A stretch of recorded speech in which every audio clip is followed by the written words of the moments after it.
Hi everyone, I'm Cheryl Butler, and you're listening to the Mighty Mommy's Quick and Dirty Tips podcast, which will help make your life as a parent a little bit easier and a lot more fun.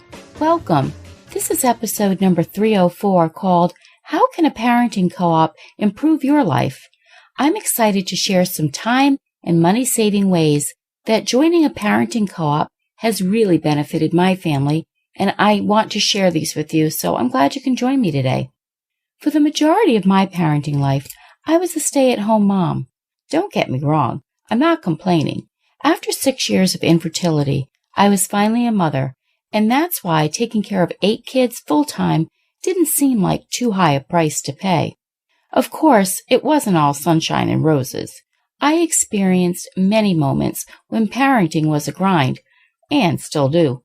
What I didn't realize at the time, however, was that it was okay to admit that I could use an extra hand from time to time, and that I wouldn't be labeled a complete failure if I reached out and asked for help.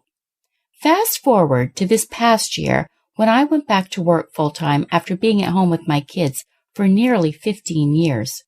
Being a tad wiser and more seasoned, I quickly learned that today's parents, whether working at a job or at home, are setting a wonderful example for the rest of us by reaching out to their families, coworkers and neighbors, friends, and even like-minded parents in the community to help ease the burdens of modern-day parenting. How are they doing that? By starting up a parenting co-op. Co-ops have been around for years. The definition of a co-op or a cooperative is an independent association of persons who voluntarily cooperate for their mutual social, economic, and cultural benefit. Today, Mighty Mommy is going to share 5 ways that a parenting co-op can help you save yourself some time and money, as well as emotional headaches while in the throes of parenthood. When I hit the workforce full-time this past year, I was completely overwhelmed with trying to balance home, work, and my own personal needs. I seriously second-guessed my decision to return to work when on the 3rd day of my employment, I completely forgot to pick up my 9-year-old daughter from her after-school enrichment class. Mortified that our school principal had to call and ask where I was, I broke down to one of my best friends and cried about how stupid I felt. Rather than trying to soothe me and make me feel better, she cut straight to the chase and asked me if I'd like to solve this problem before I forgot any more of my children at their activities, or did I want to cry about it. It was then I learned about a group in our community called the Oceanside Co-op, and within just a few short days, I was well on my way to cutting out the extra stress my new schedule was causing. Here's how it works, and here are some of the ideas that we use. Tip number 1, create a childcare bank. Babysitting and childcare is not only costly, it's also not always easy to find people you trust to watch your kids. One of the biggest benefits in our parenting co-op is pooling our childcare resources. We have 15 members, and we all agree to volunteering either one weekend night per month or several shorter time periods, say a 2-hour shift per month. We create a monthly calendar on Facebook. It's a closed group for our co-op members only, so that we can access the available times and volunteer our free time. No one ends up winding up volunteering more than a few hours a month because we all take turns, and it guarantees us time off for dates, free time for exercising, hair appointments, doctor visits, and even grocery shopping without the kids. Tip number 2, carpooling. Another big advantage of a parenting co-op is organizing a carpool. This can be tricky because it depends on how many members you have and if parents in your co-op have kids of relatively the same ages who are doing similar activities. But we have found that even if we can cut out 1 or 2 car trips by this carpooling system, we've already scored. Basically, we take turns appointing a carpool coordinator who takes charge in 6-week increments. In our group of 15, it's worked out where we each do a shift every 3 months. The coordinator reaches out to the entire co-op via email and asks for everybody's schedules and sports activities and those kinds of things.